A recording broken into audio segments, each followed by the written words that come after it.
Bismillahirrahmanirrahim. Ya. Assalamualaikum warahmatullahi wabarakatuh. Alhamdulillahi wa kafa, wassalatu wassalamu ala nabiyil mustafa wa ala alihi wa sahbihi wa man ihtada bihudahu amma ba'du. Allahumma 'allimna ma yanfa'una wanfa'na bima 'allamtana wa zidna ilman ya rabbal alamin. Kawan-kawan sekalian yang berbahagia, teman-teman sekalian yang dimuliakan oleh Allah Subhanahu wa taala, pada kesempatan kajian di malam hari ini, mari kita lanjutkan pembacaan, belajar bersama kitab Tafsirul Khalaf bi Dhabitil Usul allati man khalafaha kharaja an manhajis salaf, yang ditulis oleh Dr. Ahmad ibn Muhammad ibn Shadiq An-Najjar hafizallahu taala, yang mana di pertemuan yang lalu kita telah membaca beberapa muqaddimah dan juga usul landasan, beberapa usul, beberapa asas landasan pokok-pokok akidah Ahlussunnah wal Jamaah, yang mana jika ada orang yang menyelisihi pokok-pokok atau dasar-dasar ini, maka dia bisa tervonis keluar dari Ahlussunnah wal Jamaah atau keluar dari metode salaf dalam beragama, keluar dari manhaj salaf.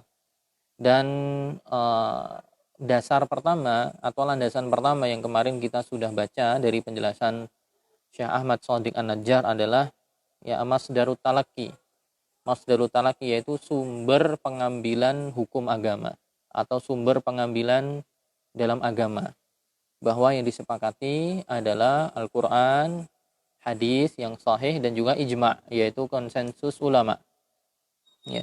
Yang mana seorang muslim disuruh untuk mengedepankan tiga hal ini daripada perasaannya, daripada kemampuan akalnya, atau daripada prasangkanya.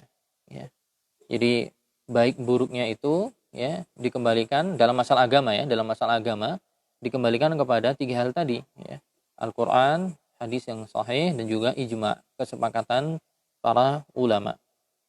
Jika ada orang-orang yang akhirnya kemudian dalam suatu permasalahan ketika ada nas atau ada dalil yang menjelaskan di Quran atau hadis, atau ulama bersepakat dalam perkara ini harusnya A gitu kan, harusnya pendapatnya A, tapi kok kita masih memilih B, kita memilih B karena perasaan tidak enak, atau karena saya kira ini lebih bagus, atau menurut analisa saya kayaknya ini lebih bagus ini.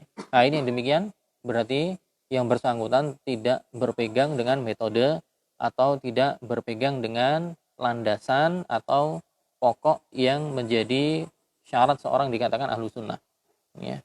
Itu pokok yang pertama yang kemarin dijelaskan oleh penulis, yang mana kemarin kita baca sampai komentar Ibnu Taimiyah, komentar Ibnu Taimiyah. Orang-orang dikatakan ahlu sunnah gitu kan, dikatakan ahlu sunnah, ahlul kitab wa sunnah, karena mereka mengagungkan Al-Quran dan hadis gitu.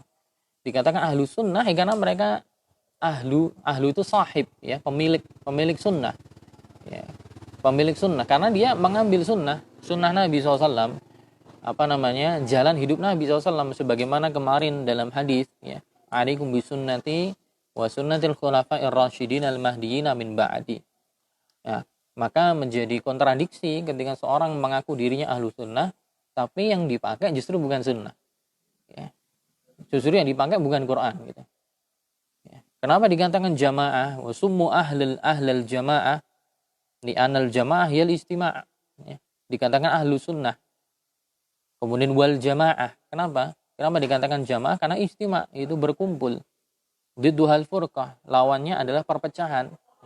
Berkumpul di sini maksudnya berkumpul di atas pemahaman para sahabat dan orang-orang yang memang sudah dipuji oleh Allah SWT dalam Al-Quran atau oleh Nabi SAW tentang pemahaman mereka gitu. Mereka adalah kaum tersendiri, generasi emas yang tidak datang setelahnya generasi seperti mereka gitu. Nah, dikatakan ahlu sunnah wal jamaah karena mereka itu sunnah Nabi SAW, dan juga berjamaah, tidak berpecah belah. Tidak berpecah belah di sini bukan dalam artian berpecah belah bukan secara fisik aja, Ada orang yang berkumpul secara fisik tapi ideologinya berbeda gitu. Ya. Berkumpulnya di sini maksudnya adalah berkumpul di atas ideologi yang sama. Gitu. Ideologi yang sama, akidah yang sama, itu akidahnya para sahabat dan orang-orang yang mulia setelahnya. Jadi bukan hanya seperti yang diserukan sebagian orang di era sekarang, berkumpul dalam artian fisik, ya. Kelompok ini kelompok itu berkumpul, kelihatannya secara zahir mereka berkumpul gitu. Tapi sejatinya mereka tidak bisa akur karena masing-masing punya ideologi sendiri-sendiri, ya. Yang mau tidak mau itu nanti akan muncul di waktu yang akan datang.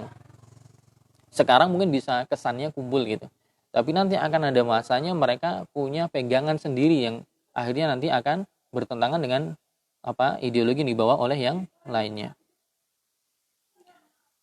Kemudian wal ijma, ya. Jadi ikuti Quran, ikuti hadis, kemudian ikuti ijma. Al ijma dikatakan di sini al aslu tsadis alladzi yu'tamadu alaihi fil ilmi wad din. Ijma di sini, ya, konsensus ulama, ya. Konsensus ulama di sini yang diakui adalah konsensus kesepakatan para sahabat. Ya, nanti akan dijelaskan di sini. Dikatakan wahum yazinuna bihadzil usul ats-tsalatsah jami'a ma 'alaihi an-nas min aqwal. Dan para ulama, ya, menjadikan 3 landasan tadi, Quran, hadis, dan juga ijma sebagai wazn, sebagai timbangan. Mereka menjadikannya sebagai parameter, ya, sebagai timbangan.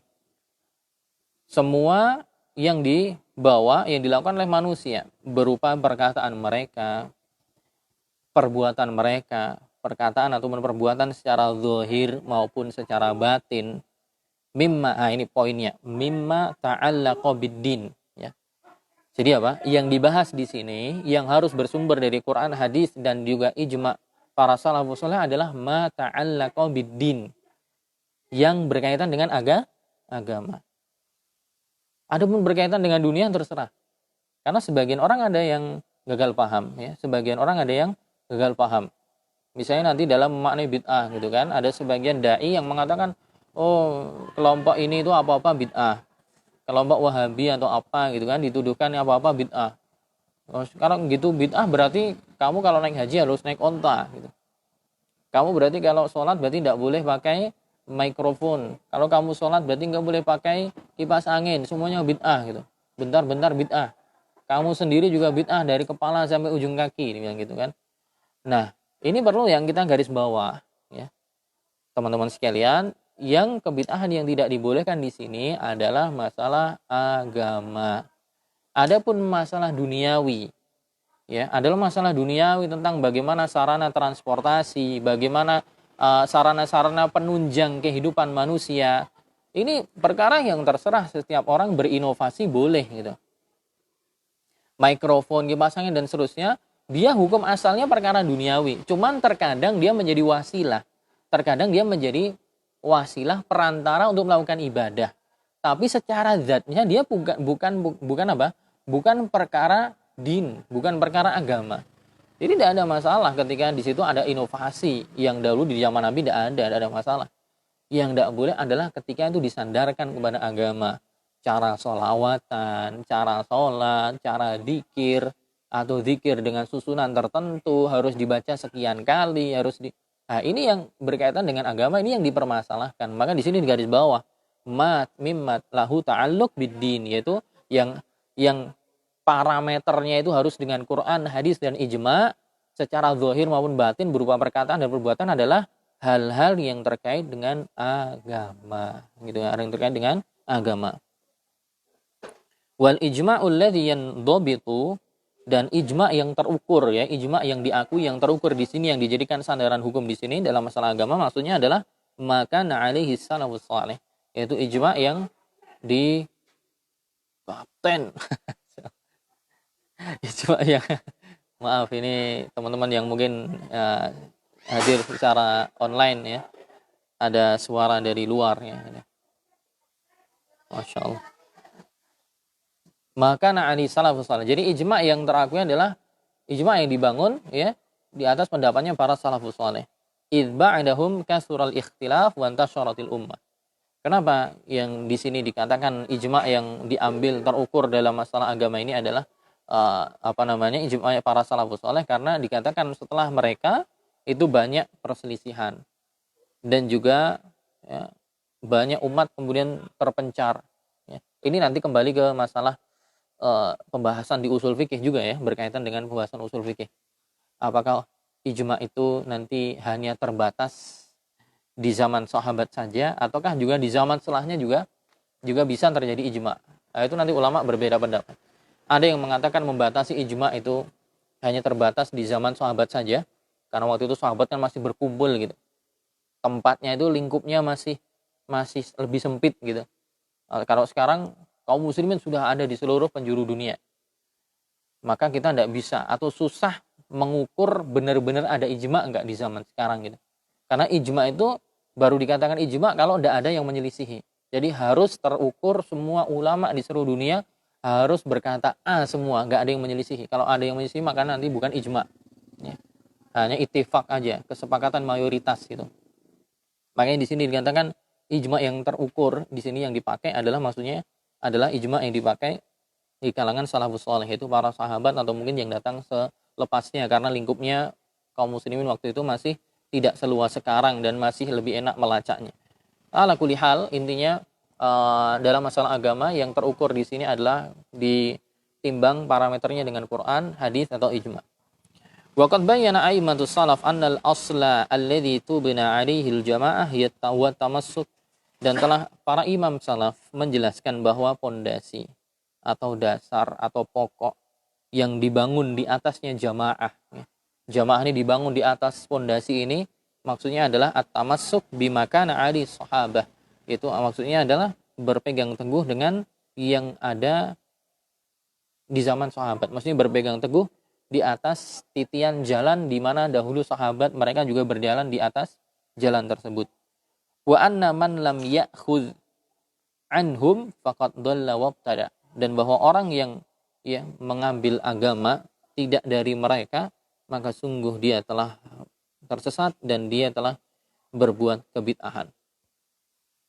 Nah, ini ditegaskan juga oleh Imam Ahmad ya, dalam kitab Ushulus Sunnah. Dikatakan qala al-Imam Ahmad, berkata Imam Ahmad rahimahullahu taala, memang kalau kita lihat ya secara sejarah memang ulama-ulama yang kenceng dalam masalah akidah itu memang dari mazhab Hambali ya. Imam Ahmad dan keturunannya, dan juga yang berjalan dengan mazhab beliau.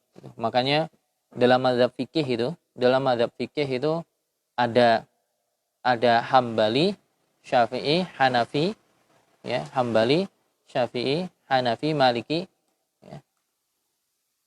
Dalam masalah akidah pun nanti juga ada istilah Hambali dan Asy'ari, Maturidi dan yang lainnya gitu.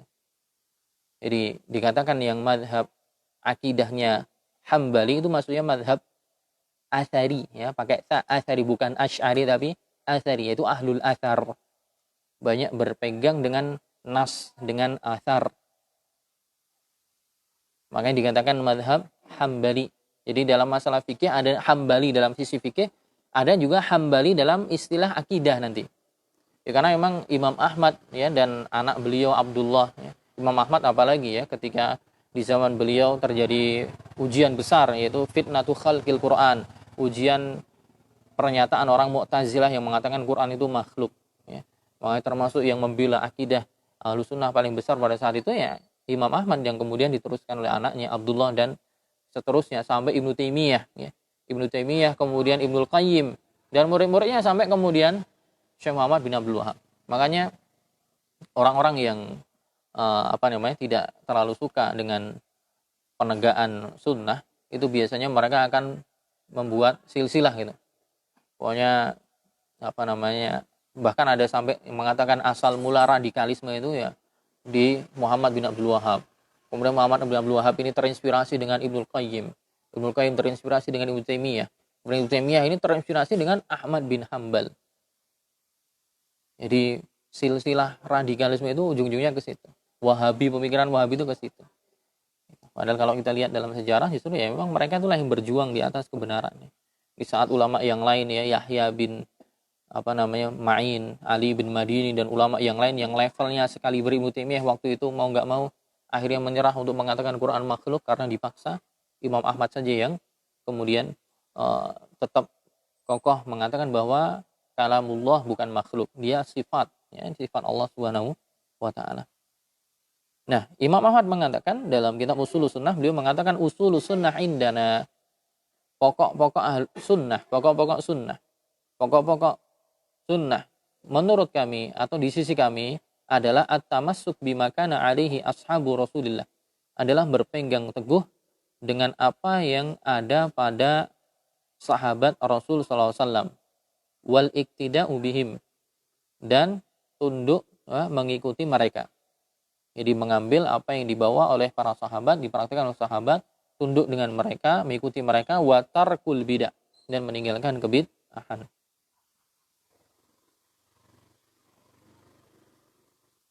Berkata Al-Imam Al-Barbahari.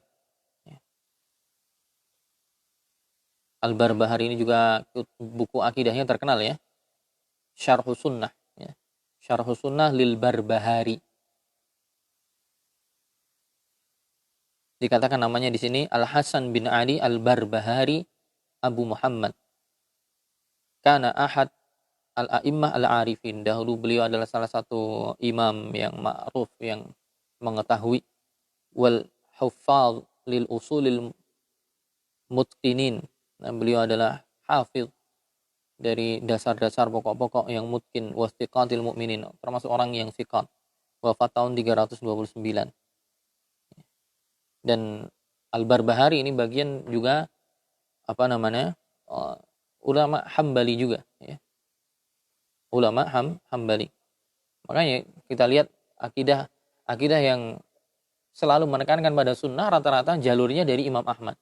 Imam Ahmad, nanti kemudian Abdullah anaknya, kemudian Imam Al-Barbahari dan seterusnya. Itu yang rata-rata banyak ya berjuang membela sunnah Nabi SAW. Walaupun kita tidak nafikan ada yang lain ya, ada yang lain juga di selain madhabnya Imam Ahmad juga ada ya. Walaupun bisa dikatakan ya Allah alam bisawab yang banyak disebutkan memang mereka bermadhab Hambali. Berkata Imam Al-Barbahari, wal asas alladzi tubna 'alaihi al-jamaah hum ashabu Muhammad. Landasan, pondasi yang dibangun di atasnya al-jamaah, salah satunya adalah ashabu Muhammad, yaitu sahabat-sahabatnya Muhammad sallallahu alaihi wasallam. Rahimahumullahu ajmain. Semoga Allah merahmati mereka semuanya. Wahum ahlu sunnati wal jamaah. Mereka itulah ahlu sunnah wal jamaah. Faman lam ya'khud anhum, barang siapa yang mengambil agama tidak dari mereka, faqad dhalla wabtada', maka mereka telah sesat dan berbuat kebid'ahan. Wa kullu bid'atin dhalalah, dan setiap kebid'ahan maka adalah sebuah kesesatan. Wa dhalalatu wa ahluha finnar, dan kesesatan dan penduduknya kesesatan dan pemilik kesesatan itu maka dia di neraka. Sedikit juga ingin saya kutipkan ya. Apa yang disebutkan dalam hadis misalnya tentang hadis iftirakul ummah ya, hadis iftirakul ummah yang terkenal bahwa umatnya Nabi Muhammad SAW sataftariku ila salas wa sab'ina firqah. Umatnya Nabi Muhammad SAW akan terpecah menjadi 73 golongan. Kulluhum finnar, semuanya di neraka illa wahidah, ya kan? Semuanya di neraka kecuali satu kelompok. Siapa mereka? Dalam riwayat dikatakan humul jamaah, mereka itulah al-jamaah. Dalam riwayat yang dikatakan ma'ana alaihi wa ashabi, itu mereka yang ada di atas apa yang saya dan sahabat saya berada di atasnya. Maksudnya meniti jalan sebagaimana yang dititi oleh Nabi dan para sahabatnya. Atau dalam riwayat yang lain adalah mereka al-jamaah. Nah, di situ kan 73 golongan. Sataftariku ummati ila salas wa sab'in.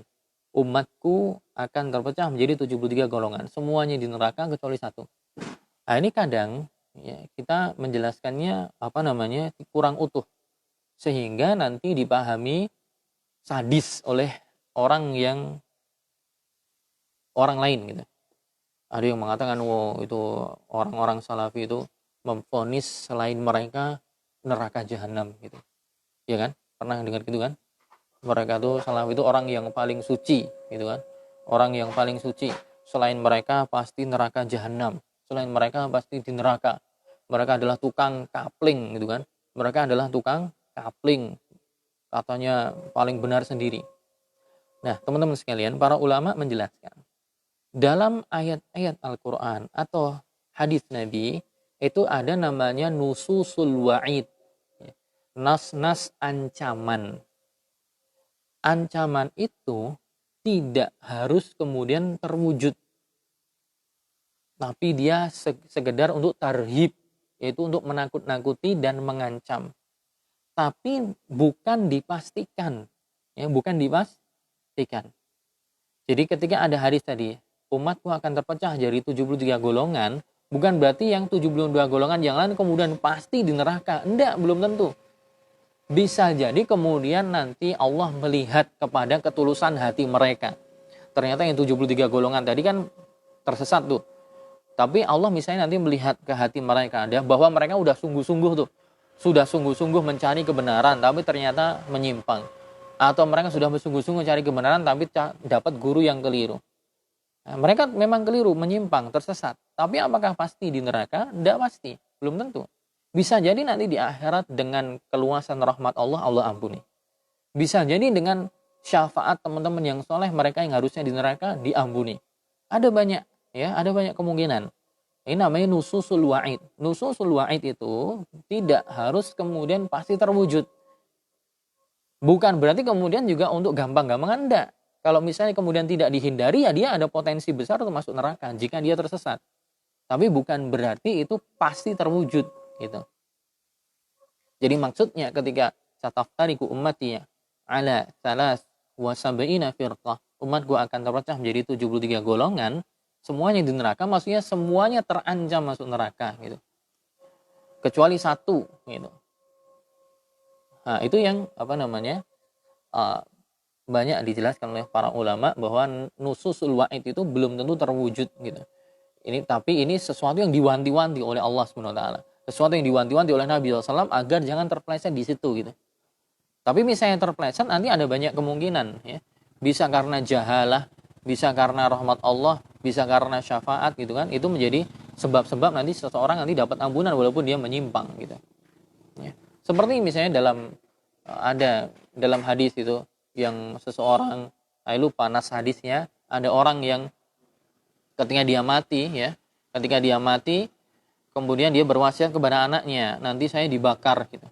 Kalau saya mati nanti saya dibakar. Sampai kemudian saya jadi abu. Kalau saya jadi abu, ya, nanti tolong abu saya disebar di lautan. Maksudnya apa?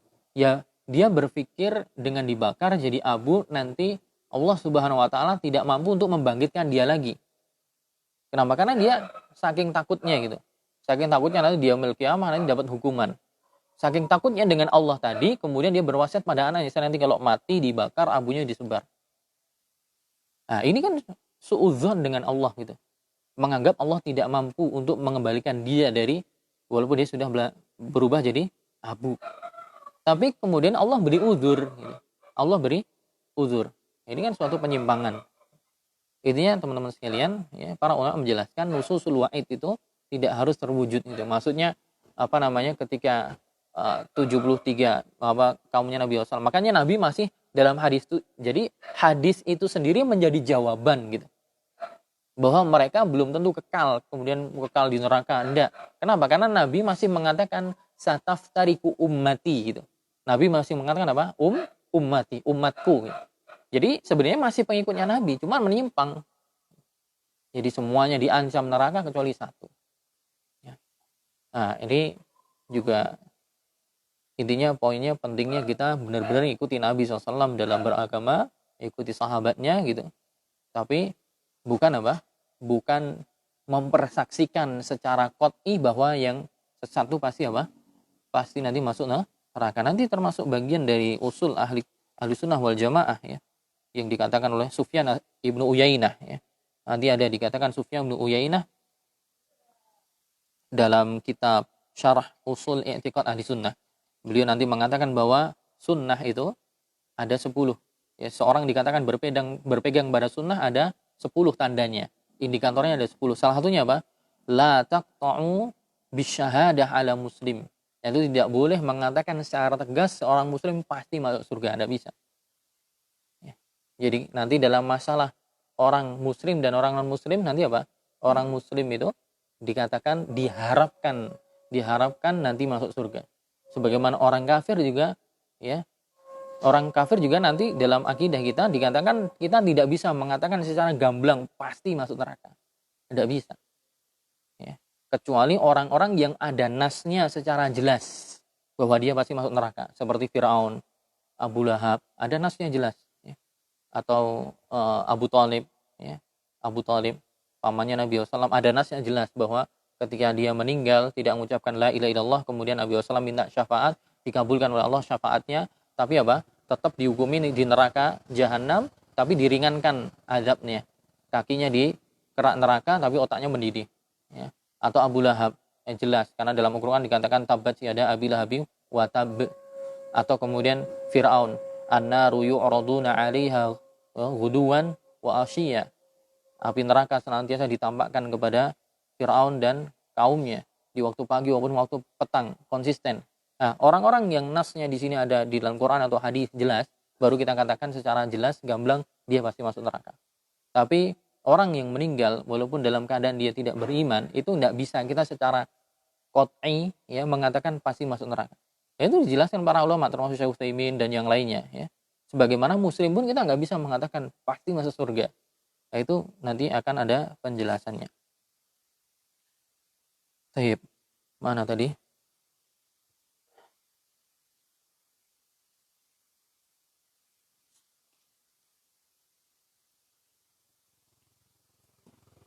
Ya, sampai itu ya tadi. Kemudian Ibnu Taimiyah mengatakan, ya, fa'ulima anna syi'ara ahli bidah huwa tarku intihal ittiba'i salaf. Ibnu Taimiyah juga menyebutkan bahwa diketahui bahwa syiarnya ahlul bidah, ya, syiarnya ahlul bidah itu ketika dia meninggalkan, ya, meneladani para salaf. Ya, kita masuk sekarang di pokok yang kedua. Pokok Ahlussunnah yang kedua.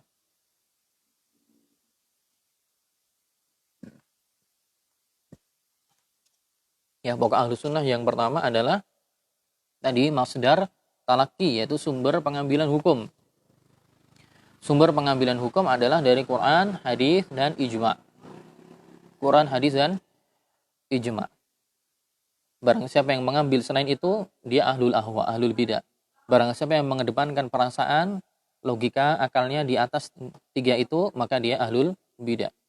Kemudian, pokok yang kedua, al-masailul i'tiqadiyah awil amaliyah al-jalilah allati ishtaharat inda ahli al-ilm bisunnah muwafaqatuha lil kitab wa sunnah wal ijma' wa hiya tu'rafu bil usul. Perkara yang kedua atau pokok akidah Ahlussunnah yang kedua adalah permasalahan-permasalahan akidah atau permasalahan amaliyah yang besar.